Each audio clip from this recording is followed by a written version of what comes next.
Bank war loan দিবে, আমি কি এর টাকা কামাই, সুদ আর আমি কোথা থেকে খাবো, সুদ খাচ্ছি না। এটা হচ্ছে একটা বিষয়। আরেকটা হচ্ছে আমাদের 10টা ব্যাংক বসে আছে 100-200 কোটি টাকা লোন দিবে, সুদ দিবে, শত শত কোটি টাকা সুদ দিবে, তারপরেও আমি নিব না, কারণ আমি জানি এটা একটা জঘন্য জিনিস, আমি ঘৃণা করি এটাকে। পার্থক্য আছে, পার্থক্য আছে। এজন্য আল্লাহ সুবহানাহু ওয়া তাআলা কোরআনের মধ্যে কি বলছেন, ওয়া আম্মা মান খাফা মাকামা রাব্বিহি ওয়া নাহা আন-নাফসা আনিল হাওয়া, যে আল্লাহর সামনে দাঁড়ানো ভয় করে এবং সেই কারণে সে তার চাইতে আল্লাহর সামনে গিয়ে দাঁড়াতে হবে, সেই ভয়ে তার প্রকৃতি যেটা চাচ্ছে সেটা থেকে সে নিষেধ করছে। প্রকৃতি চাবে অনেক কিছু, আজকে খুব যেটা বললাম যে আজকে যে দিন, এই দিনে তো এই প্রকৃতির মজা করার জন্যই তো এই দিনটাকে করা সমাজের মধ্যে, কিন্তু তাও নিজেকে থামায় রাখছে, না না আমার আল্লাহর সামনে দাঁড়াতে হবে।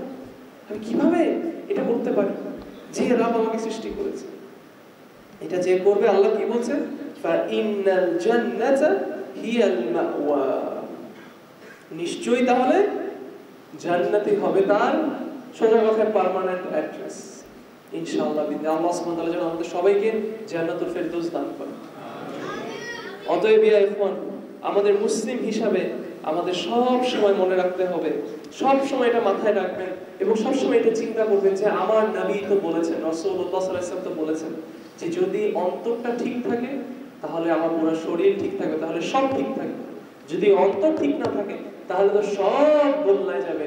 আমার অন্তরের কি অবস্থা, নিজেকে প্রশ্ন করবেন, সব সময় নিজেকে এটা প্রশ্ন করবেন। আল্লাহ সাহায্য চান, আল্লাহর ভালোবাসা চান, আল্লাহর নুসরত চান, নিজেকে প্রশ্ন করুন অন্তরের উপর আপনি কতটুকু কাজ করেছেন। নিজেকে এই প্রশ্নটা করুন, এই অন্তরকে কতটুকু তার পানি আপনি দিয়েছেন। আল্লাহ সুবহানাহু ওয়া তাআলা কোরআনের মধ্যে বারবার অন্তরকে কিসের সাথে, মাটির সাথে তুলনা করছে, পাথরের সাথে তুলনা করছে। এবং বিভিন্ন জায়গায় আল্লাহ সুবহানাহু ওয়া তাআলা কোরআনের মধ্যে কোরআনকে, আল্লাহর জিকিরকে, ওয়াহিকে পানির সাথে তুলনা করছে। সুবহানাল্লাহ। ঈমানকে আলোর সাথে তুলনা করছে।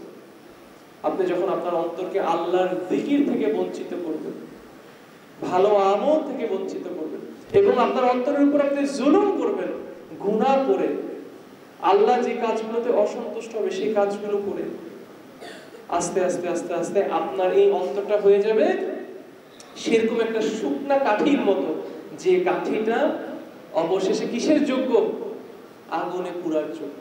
আল্লাহ সুবহানাহু ওয়া তাআলা আমাদেরকে জাহান্নাম থেকে হেফাজত করুন। যেই গাছকে পানি এবং সূর্যের আলো দেওয়া হয় না, সেই গাছ আল্লাহ সুবহানাহু ওয়া তাআলা কোরআনের মধ্যে ঈমানকে গাছের সাথে তুলনা করছে। এবং ঈমান কোথায়, এই গাছটা আমাদের অন্তরে জন্মাবে, তাই না? তাহলে যেই গাছ পানি এবং আলো থেকে বঞ্চিত, সেই গাছ শুকাতে শুকাতে শুকাতে শুকাতে এমন একটা পর্যায়ে চলে যায় যে এটা শেষ পর্যন্ত লাকড়ি, মানে কি লাকড়ি কাঠি বলে না আগুন জ্বালানোর জন্য, সেটা হয়ে যায়। এটাকে কেটে কেটে মানুষ আগুনে জ্বালানোর জন্য ব্যবহার করে। স্কলারসরা বলছেন, আহলুল ইলমরা বলছেন যে, আমি যদি ভুল না হয়ে থাকি, এটা ইবনে কাইয়িম অথবা ইবনে জাওজি রাহিমাহুল্লাহ, ওনারা কেউ একজন বলেছেন যে আমাদের এই অন্তরটা যখন আমরা এটাকে এই অন্তরের পানি এবং আলো থেকে বঞ্চিত করি, সেটা কি কোরআন, ওয়াহি, ঈমান, ঈমান বৃদ্ধির যে আমলগুলো, সেগুলো থেকে যখন আমরা অন্তরকে বঞ্চিত করি, বঞ্চিত করতে করতে করতে করতে করতে করতে এটা এমন শুকনো হয়ে যায়, এমন শুকনা হয়ে যায় যে অবশেষে এইটা হয়ে যায় জাহান্নামের আগুনে পুরার যোগ্য। এটা হয়ে যায় জাহান্নামের আগুনের ফুয়েল। সুবহানাল্লাহ। অতএব আমি আমার নিজেকে নসিহত করছি এবং আপনাদের সবাইকে নসিহত করছি, আমার কথা লম্বা না করে, যে আমরা প্রত্যেকে যাতে নিজ নিজ জায়গা থেকে আমাদের অন্তরের দিকে নজর দিই। অন্যের ভুলের কথা চিন্তা করার আগে নিজের অন্তরের দিকে যাতে তাকাই, নিজের অন্তরের পরিষ্কার করার দিকে যাতে মনোযোগ দিই। আল্লাহ সুবহানাহু ওয়া তাআলা কোরআনের মধ্যে বলছে, তোমরা নিজেদের জন্য পবিত্রতা দাবি করো না যে হ্যাঁ আমি তো অনেক প্রিয়, আমার অন্তর তো খুব পরিষ্কার না। এবং আল্লাহ সুবহানাহু ওয়া তাআলা বলছেন যে এই অন্তর পরিষ্কারের বিষয়টা, তাসকিয়াতুন নাফসের বিষয়টা কার হাতে? আল্লাহ সুবহানাহু ওয়া তাআলার হাতে। অতএব আল্লাহর কাছে দোয়া করতে হবে, আল্লাহর কাছে ভিক্ষা চাইতে হবে, আল্লাহ তুমি আমাকে তৌফিক দান করো, আল্লাহ আমার অন্তরকে পরিষ্কার করার তৌফিক দান করো। এই জন্য রাসূলুল্লাহ সাল্লাল্লাহু আলাইহি ওয়াসাল্লাম একটা দোয়া শিখিয়ে গেছেন কি, আল্লাহুম্মা আতি নাফসি তাকওয়াহা ওয়া যাক্কিহা আনতা খায়রু মান যাক্কাহা আনতা ওয়ালিয়ুহা ওয়া মাওলাহা। সুবহানাল্লাহ। রাসূলুল্লাহ সাল্লাল্লাহু আলাইহি ওয়াসাল্লামের হাদিস থেকে আমরা শিখছি যে এই অন্তর পরিষ্কার করবেনই আল্লাহ সুবহানাহু ওয়া তাআলা। অতএব আল্লাহর কাছে ভিক্ষা চেয়ে নিতে হবে, হে আল্লাহ তুমি আমাকে তৌফিক দান করো আমার এই কলবটাকে পরিষ্কার করো। এবং যখন এটা একবার পরিষ্কার করে ফেলবেন তখন আপনি এটা ফ্রুটস পাওয়া শুরু করবেন। আমি আমার জীবনে এই বিষয়টার মধ্যে তাজকিয়াতুন নাফসের বিষয়ে সবচেয়ে বেশি যে শেখ থেকে আমি সবচেয়ে বেশি ফায়দা পেয়েছি এবং এখনো পাচ্ছি, এবং যেটার জন্য আমি ওয়াল্লাহি আল্লাহ সুবহানাহু ওয়া তাআলার জন্য এই শেখকে ভালোবাসি, সেটা হচ্ছে শেখ আব্দুর রাজ্জাক আল বাদর হাফিজাহুল্লাহ।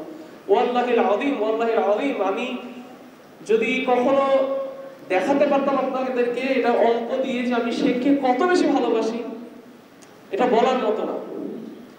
এবং আমি আমার নিজের এক্সপেরিয়েন্স থেকে এটা বলছি যে শেখ এই কথাগুলো যখন শেখ থেকে শিখি, যখন শুনি, এবং ওয়াল্লাহি আমি যখন শেখকে সামনাসামনি দেখি এগুলোর বাস্তব মানে এটাকে বাস্তব অ্যাপ্লিকেশন যখন আমি দেখি, বাস্তবায়নটা যখন দেখি, তখন আমি বুঝি সুবহানাল্লাহ নিশ্চয়ই শেখ মনে হয় তার অন্তরের উপর এইভাবেই কাজ করছে। এই জন্য উনি সেই মানুষটা যে আল্লাহ সুবহানাহু ওয়া তাআলা ওনাকে যে জায়গা দিয়েছেন। সুবহানাল্লাহ। এটা আসলে এইগুলো আসলে মানে বলে বোঝানোর মতো না। এই আলেমদেরকে দেখলে মনে হয় যে আল্লাহর আয়া। সুবহানাল্লাহ।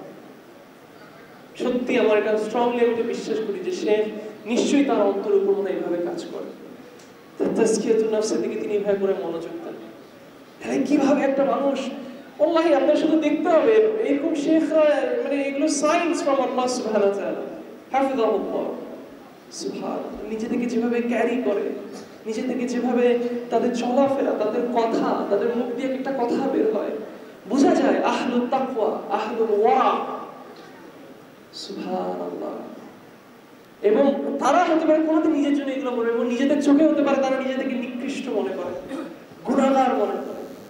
আর সেখানে আমরা কোথায় আছি মনে করে ফেলি, কোন দুনিয়া উদ্ধার করে ফেলছি দুটো তিনটা কোরআনের আয়াত পড়ে, দুটো তিনটা কথা বলে, দুটো তিনটা মাসলা মাসাইলের ব্যাপারে একটু ইউটিউবে 10-20টা ভিডিও দেখে।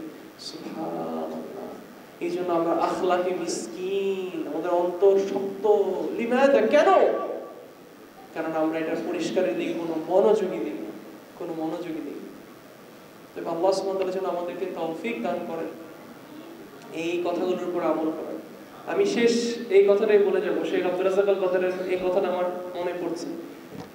সুবহানাল্লাহ। তিনি বলছেন, ওনাকে মানে ইবনে কাইয়িমের একটা বই পড়ানোর সময় তিনি বলছেন যে আমরা কাদের থেকে ইলম নিব। তখন তিনি বলছেন যে ইবনে কাইয়িমের এই কথাটা বলে আল ওয়াবিলুস সাইয়্যিব একটা বই আছে, সেখানের মধ্যে যিকরের ফাওয়াইদ তিনি বলতে বলতে যখন এই কথাটা ইবনে কাইয়িম বলছেন ওটার ব্যাখ্যায় তিনি বলছেন যে অনেক সময় এই প্রশ্ন আসে আমরা কাদের থেকে নিব। তখন তিনি বলছেন তিনটা বিষয় যাতে আমরা তাদের মধ্যে খেয়াল করি, তিনটা বিষয় যদি একটা মানুষের মধ্যে পাই তাহলে আমরা ইনশাআল্লাহ যেন তাদের থেকে ইলম নিই। সেটা কি? প্রথম, মানে অবশ্যই ইলম থাকতে হবে, ইলম নিয়ে তো কোনো কথাই নেই। এখন আমি এই তিনটা বিষয় যদি আমি আপনাকে বললাম, এখন সাথে সাথে আপনি দেখবেন একজন কোনো জাহেল যার কোনো ইলম নাই কিন্তু তিনটা বিষয় পেয়ে গেলেন না, আমার কথাকে ভুলভাবে নেবেন না। আলেম বাট তারপরেও তাদের থেকে আমরা মন ভরে ইলম নিব, সাহস পাবো। তিনটা বিষয় যার মধ্যে পাবেন, এক আহলুল যিকর। এবং শেখ আব্দুর রাজ্জাক আল বাদর বলছে আপনি যখন কোনো মানুষের চলাফেরা করবেন তার চলাফেরায় আপনি বুঝবেন সে কি আসলে মিন আহলুল যিকর নাকি না, আল্লাহর জিকিরে সে মগ্ন নাকি না। সুবহানাল্লাহ। দুই নাম্বার কোয়ালিটি, সে কি সুন্নাহর উপর অটল নাকি না। এবং এটা আপনি একজন আলেমের কাজে কর্মে আপনি বুঝবেন, তার দাওয়াত দেখলে আপনি বুঝবেন সেটা কিসের জন্য সে দাওয়াত, মানুষকে সুন্নাহর দিকে ডাকছে নাকি গোমরাহির দিকে ডাকছে, বিদআত দিকে ডাকছে। এবং তিন, সে কি দ্বীনের উপর ইস্তেকামা মেইনটেইন করছে নাকি না। সে আজকে এই পথে, কালকে ওই পথে, আজকে হঠাৎ এটা বলে, কালকে হঠাৎ এটা বলে, তার মধ্যে স্থিরতা নেই, ছটফট, একবার এটা করছে একবার এটা করছে না, স্থির। সুবহানাল্লাহ।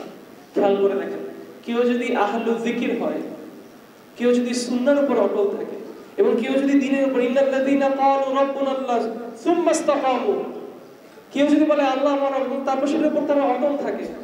সুবহানাল্লাহ। এটাই আসলে সেরকম মানুষ যার অন্তরের উপর তাহলে সে কাজ করেছে, এবং তার অন্তরটা যে পরিষ্কার এটার বহিঃপ্রকাশ তার কাজে কর্মে আসবে।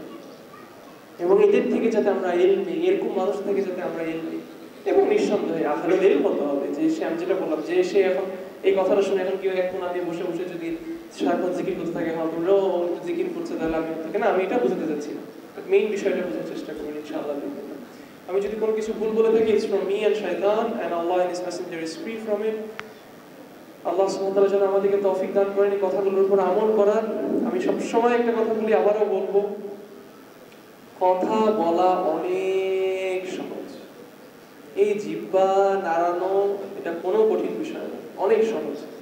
কিন্তু এটার উপর আমল করা এবং সে আমলের উপর অটুট থাকা এবং শেষ পর্যন্ত এটা কন্টিনিউ করতে পারা, এটাই হচ্ছে সবচেয়ে বড় পরীক্ষা।